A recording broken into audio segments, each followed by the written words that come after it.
Hi everyone, Sydney here, and this week's video I'm going to talk to you a little bit about my progress on the Farm to Table project and how I've incorporated Google Sheets. So the first thing that I plan on doing with my students is kind of incorporating a YouTube tutorial of some sort. Now, whether I use this one or one that I've created myself is something that I have yet to decide. However, here I have linked, and when I post this and share this with you guys, you can feel free to check it out, a link to a YouTube video that really kind of does a good job of explaining the ins and outs of how, students may use Google Sheets, as there are a lot of features and buttons that even my students currently that have had some work with fourth grade usage of Google Sheets may not really understand. So I think this video, although the person is kind of monotone, does a decent job of explaining the different features. So again, either I use this video or I create a more upbeat one of my own, has yet to be determined, but that's kind of the basis of how I wanted to introduce Google Sheets to my students. The next part is actually how I'm going to be using Google Sheets in this project with these lessons.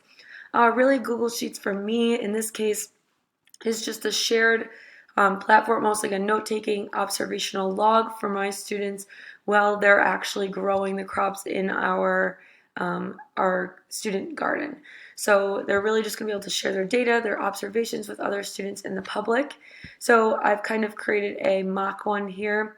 You could see at the bottom the tabs here, I just put down like corn, squash, peppers, just as an example of the different crops that they will be choosing.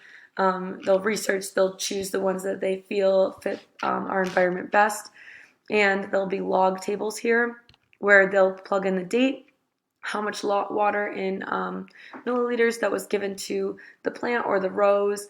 They'll put any observations and notes. So again, in the red there, I just plop down some of something that I might expect from a student. The average height, which is what I'll teach them to plug in here using a formula up in the box there. And then they'll write their sign in with their name. So students will work on this collaboratively and take turns working with that. But this is kind of the primary setup of that. Now I do have that link down here too, so when I do share this as a PowerPoint in a video, you can take a look at the PowerPoint and kind of see it. Again, it's like a really simple layout, but I also am working with 3rd, 4th, and 5th graders. So I want this to be challenging, but again, some of them have never really seen or used Google Sheets. My 4th graders, aside from this proposed science or the STEM project, only really use Google Sheets to view their like we do like a short answer constructive response. So they are familiar with that setup in that sense, but they've never created anything from there. So the intention for them is to kind of keep this as a log. It's great because it can be shared amongst other students.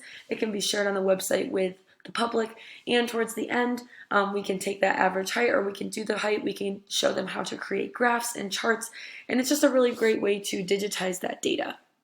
So with that being said, I did find a website here.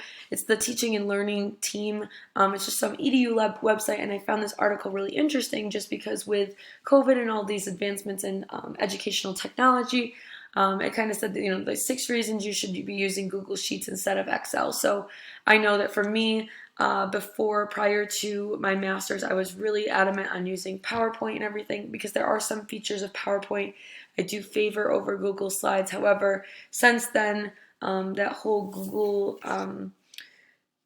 all of those different resources have really grown on me.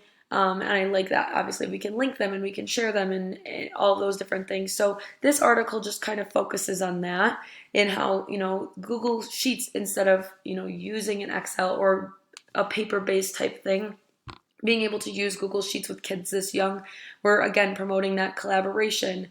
This is a PBL where, I'm using some of Vygotsky's background theories there where, we're really working on that collaboration piece.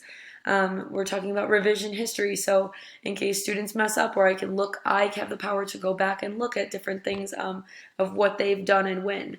Also, we can import different things from Google, like forms. Like if we decided to use a form with different things, I think the best part, whether I use it with this or just in general, whenever I give my students a Google form, I can import that as a Excel sheet, and me personally, aside from this project, has been super helpful, especially with ELA things and short answer responses. I can see everything side by side. So although that doesn't necessarily pertain to my project, I think that's really helpful.